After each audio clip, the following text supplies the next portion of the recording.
Hi viewers, welcome to our channel. YCP అమరావతిని అప్పుడు రాజధానిగా వద్దంది, వైజాగ్ని పెడితే బాగుంటుందని చెప్పేసి వాళ్ళైతే ఒపీనియన్.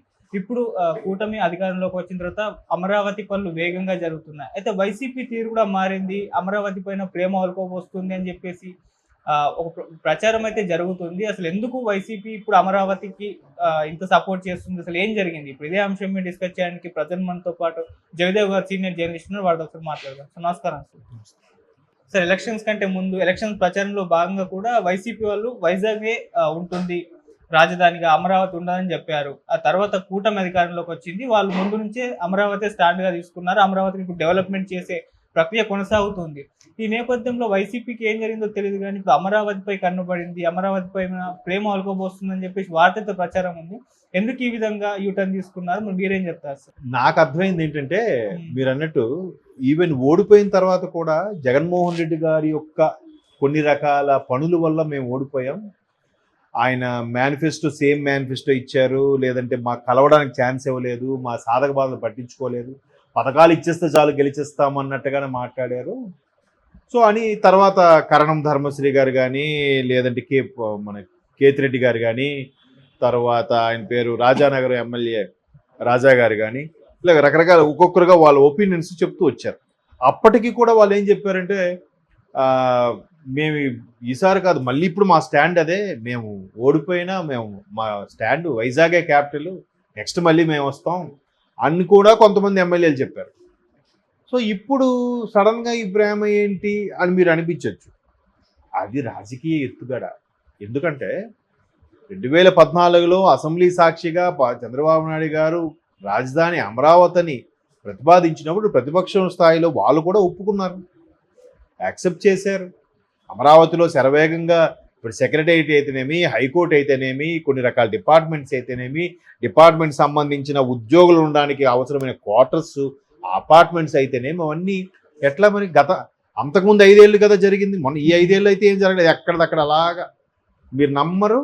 ఆఖరికి ఆ దారి పొడవున బహిర్భూమికి కూడా వెళ్ళి ఉండేవారు. అవన్నీ ప్రక్షాళన చేశారు.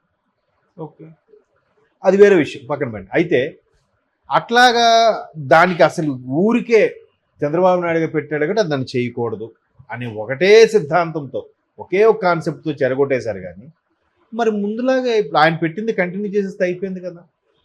ఇప్పుడు మళ్ళీ ఎందుకు ఇంత ఘోర పరాభవం తర్వాత, అరే ప్రజలందరూ దాన్ని కోరుకుంటున్నారు, మనకి ఎంత వ్యతిరేకత వచ్చేసింది, ఈ అంశం మీద అయ్యిండొచ్చు అని ఒక్కొక్కటి బయటికి చెప్పకపోయినా లోపాయకారంగా ఓవర్కమ్ అవ్వడం కోసం ఇట్లా మాట్లాడిస్తున్నారేమో ఎంపీలతో అని నా అభిప్రాయం. దీనికి సంబంధించి మిథున్ రెడ్డి గారు ప్రస్తావిస్తూ ఆ 15,000 కోట్లు అమరావతికి శాంక్షన్ చేశారు, రుణముగా ఇచ్చారు, అది గ్రాంట్గా ఇస్తే బాగుంటుందని. ఇప్పుడు ఎందుకు గ్రాంట్గా? మీరు గడిచిన 5 ఏళ్ళు ఏం చేశారు? అప్పుడు ఎందుకు మాట్లాడలేదు? రుణంగా అయినా ఇచ్చారుగా. ఇప్పుడు ఒక వ్యాపారం పెట్టుకుంటాం, వ్యాపారం పెట్టినప్పుడు ఏం చేస్తారు? అప్పు కదా, బ్యాంకు లోన్ తీసుకుని చేస్తాంగా, అప్పు తీసుకుని రుణంగా తీసుకుని చేస్తాంగా. వ్యాపారం బాగా నడిస్తే దాన్ని సంవత్సరంలో క్లియర్ చేసేస్తాం, అవునా? దానివల్ల బాగుపడుతున్నాం కదా, రెవెన్యూ జనరేట్ అవుతుంది కదా, ప్రాజెక్ట్ కంటిన్యూ అవుతుంది కదా. రుణంగా ఇస్తే ఏంటి, గ్రాంట్గా ఇస్తే ఇప్పుడు ఇవన్నీ మళ్ళీ పొలాలు పెట్టడం ఎందుకు? ఏదో రాష్ట్రం మీద ప్రేమ కొద్దీ నేను అమరావతి మీద మాట కట్టుబడి ఉన్నాం అన్నట్టుగా ఇవే తప్పుతో పట్టించే స్టేట్మెంట్లు, రాంగ్ డైరెక్షన్స్కి వెళ్ళే ఇబ్బందికర పరిస్థితి. మన జగన్మోహన్ రెడ్డి గారు కూడా నల్ల కండువా వేసుకొని అసెంబ్లీకి వెళ్ళారు మొదటి రోజు. అఫ్కోర్స్ మాట్లాడించారో లేదు, ఈయన ఢిల్లీ వెళ్ళాలని బయటకు వచ్చేసారు. ఏదైతే రెండో రోజు కూడా వెళ్ళొచ్చుగా. రెండో రోజు వెళ్తే మన సంప్రదాయం ప్రకారం ద్వితీయ విఘ్నం ఉండకూడదు అంటారు. రెండో రోజు వెళ్ళి ఉంటే ఈయన నిజంగా దీనికోసం పోరాడాడు ఏదో వెళ్ళి ఊరికే నాకు మాట్లాడడానికి ఛాన్స్ ఇవ్వలేదని కొద్దిగా హడావుడి చేశారనుకోండి, అంతా ఈయన మీద దృష్టి కేంద్రీకృతం అవుతుంది కదా. నెక్స్ట్ డే రెండో రోజు ఢిల్లీ వెళ్ళిపోయి అక్కడ ఢిల్లీ ధర్నా తేలిన తర్వాత ఇండియా కూటమిలో సభ్యులందరూ వచ్చి మద్దతు పలికారు. ఎవరిని? ఒక కార్యకర్తకి ఏదో జరిగింది, 36 మంది కార్యకర్తలను ఓచకొద్దు, 36 మంది ఎవరంటే పేర్లు చెప్పలేకపోయారు. మరి ఒక కార్యకర్తకి చెయ్యిని ఇరిగితేనే బాధపడిపోయారే, మరి సొంత బాబాని చంపేశారు, మీరు దాని గురించి మాట్లాడడానికి ఏమైంది అని ఒక జర్నలిస్ట్ అడిగితే వెంటనే అక్కడి నుంచి వెళ్ళిపోయారు. నేనైతే చూడలేదు వీడియో, 2-3 చెప్పారు. మరి నేను వీడియో చూద్దాం అనుకుంటున్నాను ఎలా రెస్పాండ్ అయ్యారు ఏంటో. ఇట్లా రకరకాల అభిప్రాయ భేదాలు, రూమర్స్ లేదంటే వాస్తవాలు బయటకు వస్తుంది. సో అలాంటప్పుడు ఈయన ఇక్కడే ఉండి బాబు వర్షాలు పడ్డాయి, గోదావరి జిల్లాలో మొత్తం పంట నష్టమైంది, రైతులకు మీరు ఏం చేస్తున్నారు, అక్కడ పవర్ లేదు, విద్యుత్ త్వరగా అందించండి, పిల్లలకి అమ్మఒడి దాని తల్లిదీవులు చేశారు దాన్ని ఇవ్వండి, ఏదో ఫైట్ మాట్లాడొచ్చు కదా. సో ఇట్లాంటి అంశాల మీద కూడా షర్మిలా గారు లాంటి వ్యక్తులు విమర్శించాక ఈయన ఓవర్కమ్ అయ్యారా, లేదు నిజంగా ఈయన కలిగిన ఆలోచన తెలియదు.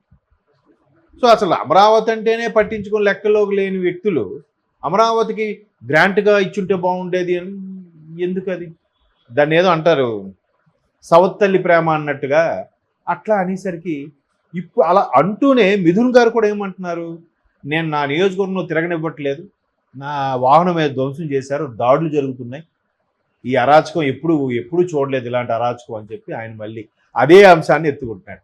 అమరావతి టాపిక్ని ఎత్తుతూ మళ్ళీ ఇటు తిరిగి అక్కడికే వస్తుంది. అంతకుముందు 5 ఏళ్ళు జరిగినవి ఎంత విడ్డూరంగా ఉన్నాయి.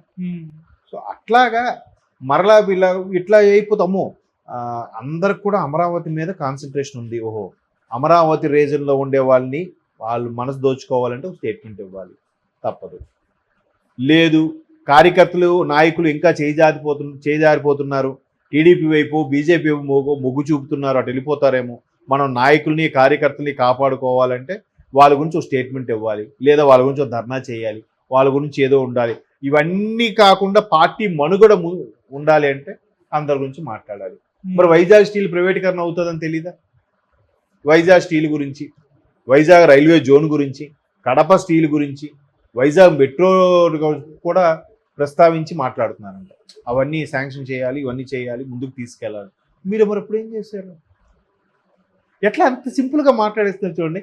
గడిచిన 5 ఏళ్ళు వీళ్ళు పరిపాలించలేదు, వీళ్ళు అసలు ఇండియాలోనే లేరు అన్నట్టుగా మాట్లాడుతున్నారు వాళ్ళు. మరి అట్లా మాట్లాడితే ఏం చేస్తామంటే ఖచ్చితంగా రాజకీయ ఎత్తుగడే, రాజకీయ మనుగడ. రాబోయే 5 ఏళ్ళలో మనం 2029 వరకు పార్టీ కొనసాగాలి, మనుగడ ఉండాలి, అప్పుడు గట్టి పోటీ ఇవ్వాలి ఎన్నికల్లో, అవసరమైతే గెలుచుకునే సత్తా కూడా తెచ్చుకోవాలంటే కీలకమైనది నాయకులు, ఇంకా కీలకమైనది కార్యకర్తలు. ఎందుకంటే పల్లకి ఎక్కుతారు, బట్ పల్లకి మోసేవాడు కూడా ఉండాలిగా. సో ఆ మోసే వాళ్ళని కాపాడుకునే తాపత్రయంలోనే ఇవన్నీ.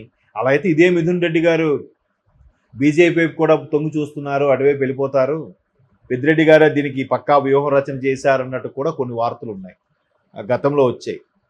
మరి అవి ఎంతవరకు వాస్తవం తెలియదు. బట్ ఏదో మేము రాజకీయాల్లో ఉన్నాము, మనుగడ సాగిస్తున్నాం అంటే ఏదో ఒక స్టేట్మెంట్ ఇస్తూ ప్రజల్లో నిలుస్తూ ఉండాలి, మాట్లాడుతూ ఉండాలి. సరే ఇప్పటికైనా రాజకీయం అంటే నేర్చుకుంటున్నారు, వెరీ గుడ్. పోతే ఇట్లా కలవడం అనేది కూడా ఒకరికొకరు కలిసి కష్టసుఖాలు చెప్పుకోవడం, ఎవరి ప్రాబ్లం ఏంటి సాల్వ్ చేసుకోవడం, లేదా పెద్దల దృష్టి తీసుకెళ్ళడం, లేదా ఇండస్ట్రీ దృష్టి తీసుకెళ్ళడం అనేది కూడా యూజ్ఫుల్గా ఉంటుంది. బట్ ఆయన ఎప్పుడు కూడా